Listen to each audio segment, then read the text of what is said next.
하나님의 말씀은 맛있습니다. 하나님의 말씀은 즐겁습니다. 하나님의 말씀은 생명과 행복을 줍니다. 600독 성경 통독 훈련원장입니다. 여수 살리는 교회 임기환 목사가 진행하는 하나님의 말씀을 봉독하고 전하는 시간입니다. 함께 하시면 기적이 일어납니다. 알람을 설정하시고 들으시면 좋겠습니다. 본 방송은 유튜브에서 성경 통독 임기환 검색하시고 구독하시면 계속되는 하나님의 말씀 업데이트를 통해서 은혜 받으실 수 있습니다. 오늘은 이사야 46장을 봉독하고 말씀을 전하겠습니다. 이사야 46장. 벨은 엎드러졌고 누보는 구부러졌도다. 그들의 우상들은 짐승과 가축에게 실렸으니 너희가 떠매고 다니던 그것들이 피곤한 짐승의 무거운 짐이 되었도다. 그들은 구부러졌고 그들은 일제히 엎드러졌으므로 그 짐을 구하여 내지 못하고 자기들도 잡혀갔느니라. 야곱의 집이여 이스라엘 집에 남은 모든 자여 내게 들을지어다. 배에서 태어남으로부터 내게 안겼고 태에서 남으로부터 내게 업힌 너희여 너희가 노년에 이르기까지 내가 그리하겠고 백발이 되기까지 내가 너희를 품을 것이라. 내가 지었은즉 내가 업을 것이요 내가 품고 구하여 내리라. 너희가 나를 누구에게 비기며 누구와 짝하며 누구와 비교하여 서로 같아 하겠느냐. 사람들이 주머니에서 금을 쏟아내며 은을 저울에 달아 도금장이에게 주고 그것으로 신을 만들게 하고 그것에게 엎드려 경배하며 그것을 들어 어깨에 메어다가 그의 처소에 두면 그것이 서 있고 거기에서 능히 움직이지 못하며 그에게 부르짖어도 능히 응답하지 못하며 고난에서 구하여 내지도 못하느니라. 너희 패역한 자들아 이 일을 기억하고 장부가 되라. 이 일을 마음에 두라. 너희는 내적 일을 기억하라. 나는 하나님이라. 나 외에 다른 이가 없느니라. 나는 하나님이라. 나 같은 이가 없느니라. 내가 시초부터 종말을 알리며 아직 이루지 아니한 일을 옛적부터 보이고 이르기를 나의 뜻이 설 것이니 내가 나의 모든 기뻐하는 것을 이루리라 하였노라. 내가 동쪽에서 사나운 날짐승을 부르며 먼 나라에서 나의 뜻을 이룰 사람을 부를 것이라. 내가 말하였은즉 반드시 이룰 것이요 계획하였은즉 반드시 시행하리라. 마음이 완악하여 공의에서 멀리 떠난 너희여 내게 들으라. 내가 나의 공의를 가깝게 할 것인즉 그것이 멀지 아니하나니 나의 구원이 지체하지 아니할 것이라. 내가 나의 영광인 이스라엘을 위하여 구원을 시온에 베풀리라. 아멘.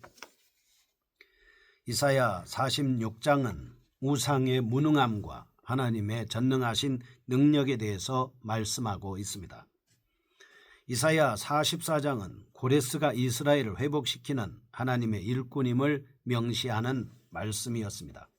45장은 구체적인 사역의 범위와 결과를 언급해 주셨습니다. 이어서 46장은 바벨론의 멸망 기사를 중점적으로 언급하고 있습니다. 특히 본서 기자는 이스라엘의 회의적인 반응을 염두에 두면서 바벨론 우상의 무능함과 바벨론 자체의 임박한 몰락을 제시해주고 있습니다. 1절에서 4절 본장은 우상의 무익성과 하나님의 신실한 돌보심을 진술하고 있습니다. 5절에서 13절 우상의 무력함과 하나님의 능력을 대조함으로써 여호와의 구원을 선포하고 있습니다. 그런데 본장은 문학적 특성상 전체가 오연으로 된 한 편의 시로 볼 수 있겠습니다.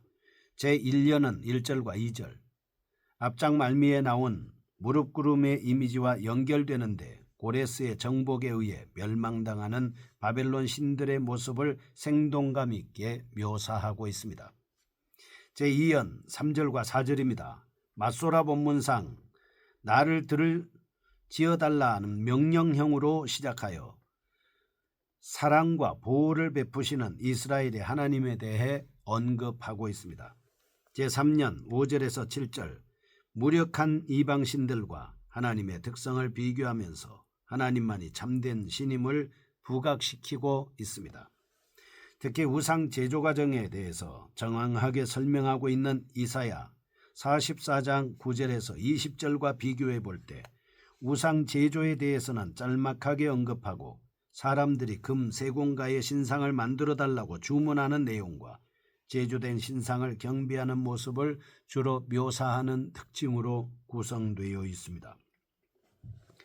제4연입니다. 8절에서 11절 과거 역사를 기억하라고 호소하면서 인간 역사를 통해 하나님의 사역을 성취시키는 유일신 하나님에 대해서 선포하고 있습니다. 제5연입니다. 12절과 13절 지금까지의 설명의 목적에 대한 해명이라고 볼 수 있습니다. 하나님께서 급히 구원자를 보내신다는 사실에 대해서 신뢰하도록 촉구하고 있습니다. 이상과 같은 내용을 통하여 본서 기자가 강조하고자 하는 점은 이스라엘의 심각한 반역에도 불구하고 하나님의 사랑은 불변하다는 것입니다. 아브라함을 선택하셔서 언약 백성으로 삼으신 하나님은 계속해서 관심과 보호를 베풀어 주셨습니다. 그러나 이스라엘은 하나님을 거부했습니다. 반역을 일삼았습니다. 그러므로 하나님은 징계를 가하셔서 이방의 포로로 사로잡히게 만드셨습니다. 그럼에도 불구하고 영적으로 무지한 그들은 여전히 자신들의 죄를 깨닫지 못했습니다.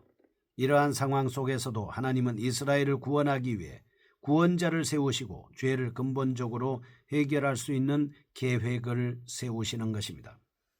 1절에서 4절입니다. 벨은 엎드러졌고 느보는 구부러졌도다.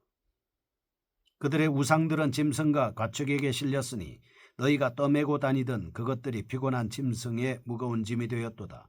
그들은 구부러졌고 그들은 일제히 엎드러졌으므로 그 짐을 구하여 내지 못하고 자기들도 잡혀갔느니라. 야곱의 집이여 이스라엘 집에 남은 모든 자여 내게 들을지어다. 배에서 태어남으로부터 내게 안겼고 태에서 남으로부터 내게 업힌 너희여 너희가 노년에 이르기까지 내가 그리하겠고 백발이 되기까지 내가 너희를 품을 것이라. 내가 지었은즉 내가 업을 것이요 내가 품고 구하여 내리라. 아멘. 하나님께서 반복적으로 구원자에 대한 예고하고 이름까지도 소개했음에도 불구하고 이스라엘 백성들은 여전히 구원에 대해 회의적인 반응을 보이고 있습니다. 아마도 이러한 경향은 바벨론의 곳곳에 우뚝 서 있는 바벨론 신상들의 위용에 압도당했기 때문이다 볼 수 있겠죠.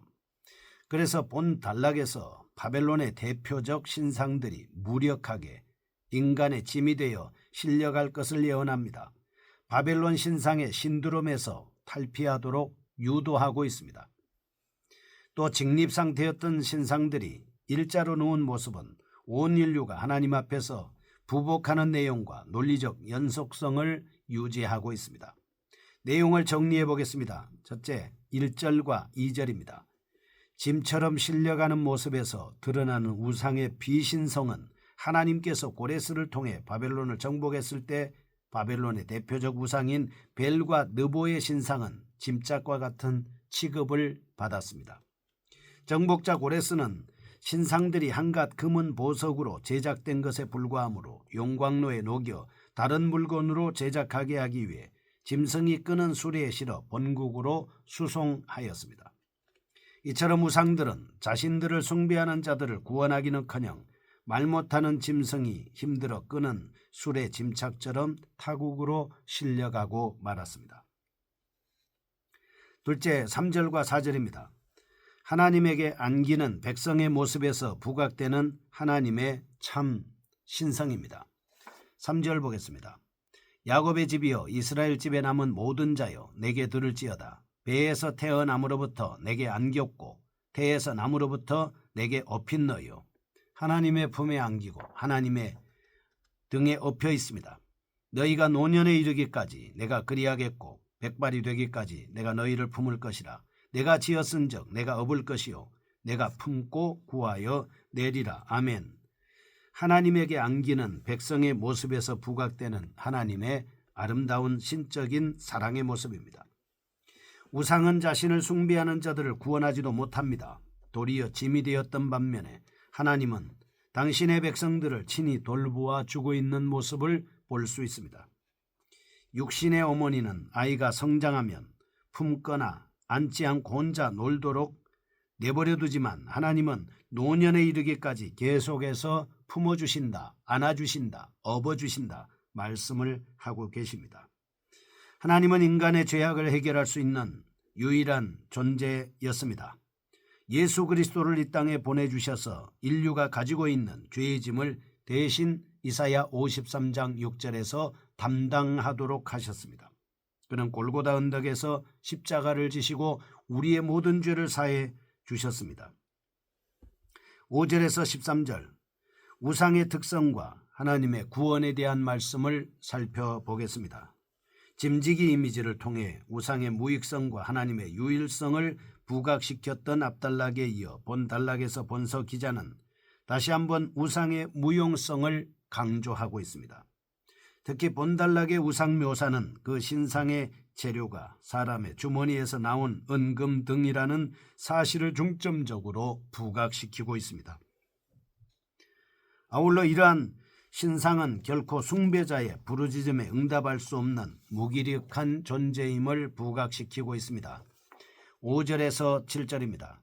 너희가 나를 누구에 비기며 누구와 짝하며 누구와 비교하여 서로 같아 하겠느냐. 사람들이 주머니에서 금을 쏟아내며 은을 저울에 달아 도금장이에게 주고 그것으로 신을 만들게 하고 그것에게 엎드려 경배하며 그것을 들어 어깨에 메어다가 그의 처소에 두면 그것이 서 있고 거기에서 능히 움직이지 못하며 그에게 부르짖어도 능히 응답하지 못하며 고난에서 구하여 내지도 못하느니라. 아멘. 하나님과 비교될 수 없는 우상에 대해서 설명하고 있습니다. 8절에서 10절 너희 패역한 자들아 이 일을 기억하고 장부가 되라. 이 일을 마음에 두라. 너희는 옛적 일을 기억하라. 나는 하나님이라. 나 외에 다른 이가 없느니라. 나는 하나님이라. 나 같은 이가 없느니라. 내가 시초부터 종말을 알리며 아직 이루지 아니한 일을 옛적부터 보이고 이르기를 나의 뜻이 설 것이니 내가 나의 모든 기뻐하는 것을 이루리라 하였노라. 아멘. 참신이신 하나님을 강조하고 있습니다. 11절과 12절 13절입니다. 내가 동쪽에서 사나운 짐승을 부르며 먼 나라에서 나의 뜻을 이룰 사람을 부를 것이라. 내가 말하였은즉 반드시 이룰 것이요 계획하였은즉 반드시 시행하리라. 마음이 완악하여 공의에서 멀리 떠난 너희여 내게 들으라. 내가 나의 공의를 가깝게 할 것인즉 그것이 멀지 아니하나니 나의 구원이 지체하지 아니할 것이라. 내가 나의 영광인 이스라엘을 위하여 구원을 시온에 베풀리라. 아멘.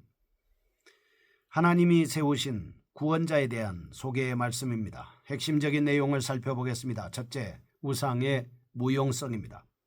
인간은 귀금속을 투자해서 우상을 제작하고 경배합니다. 그러나 재료 수집, 장색에게 하청, 우상 제작, 예배 처소로의 수송 등 전 공정 자체가 전적으로 무용하다고 말하고 있습니다. 왜냐하면 6절과 7절 예배 처소에 세워진 신상은 듣지도 말하지도 구원하지도 못하는 무력한 형상에 불과하기 때문입니다. 둘째, 하나님의 신적 유일성으로 본서 기자는 여러 차례에 걸쳐 수사학적 질문법을 사용하여 하나님의 신적 유일성을 선포한 바 있는데 본단락에서는 무용한 신상과 대비라는 관점에서 하나님의 신적 유일성을 강조하고 있습니다. 9절과 10절 이스라엘을 향한 하나님의 신실하신 구원 사역을 중요한 근거로 삼고 있습니다. 셋째, 구원자의 도래입니다. 본서 기자가 앞에서 우상의 무용성에 이어 하나님의 신적 유일성을 밝힌 이유는 사실 하나님이 구원자를 보내실 것임을 신뢰하기 위한 것이었습니다. 이와 같이 하나님께서는 모든 성도들을 구원하시기 위하여 창세부터 예비해 두신 예수 그리스도를 구세주로 파송해 주셨습니다. 그러므로 성도들은 구원의 날을 고대하며 바른 신앙을 확립해 나가야 할 것입니다. 우상 숭배의 무익성을 절감하고 하나님만이 유일한 구원자임을 확인할 수 있습니다. 거룩하신 아버지여, 어떠한 형태의 우상도 버리고 오직 하나님만이 영원한 구원자임을 믿고 자각하고 깨닫게 하여 주옵소서. 예수님의 이름으로 기도합니다. 아멘. 여수 살리는 교회 임기환 목사였습니다. 지금 극동방송을 듣게 하세요. 기적이 일어납니다. 우리는 지금 생명을 전하고 있습니다.